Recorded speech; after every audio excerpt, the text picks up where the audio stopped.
हो गया तेरा प्यार, खेलनी ना मेरे दिल के साथ। हाँ ठीक। अरे जाने से पहले कोई ऐसा सजा दो मुझको, चल भुला ही दो मुझको। तुमसे जुदा होने के बाद मौत आ जाए मेरी, दिल की गहराइयों से यही दुआ दो मुझको। लोग दिलवा में सपना हजार देवेला, काहे बीतल समैया लोग विसार देवेला। दिल में जगह देवल सब मौका हो, प्यारी जनी करी हो भाई धोखा हो। प्यारी जनी करी हो भाई धोखा हो। रिकॉर्डिंग बाय टिया studio Areraj. Music director Vikas Bettiah.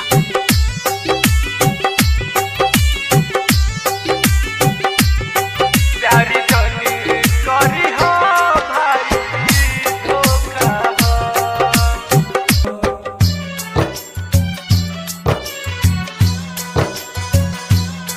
प्यारी जनी करी हो भाई धोखा हो।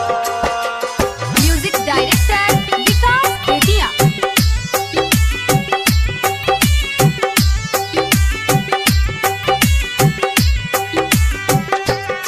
प्यारी जनी करी हो भाई धोखा हो।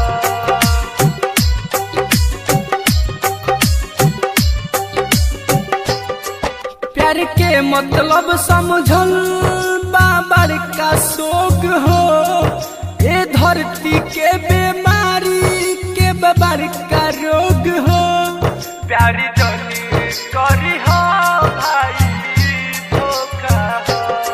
प्यार के मतलब समझल बाबर का शोक हो, ये धरती के बीमारी के बाबर का रोग हो। रोहित मंटुआ के बात समझो मौका हो, रोहित मंटुआ के बात समझो मौका हो। प्यारी जनी करी हो भाई धोखा हो, प्यारी जनी करी हो भाई धोखा हो। प्यार एक जानलेवा बीमारी है, ना करे ना करने दे।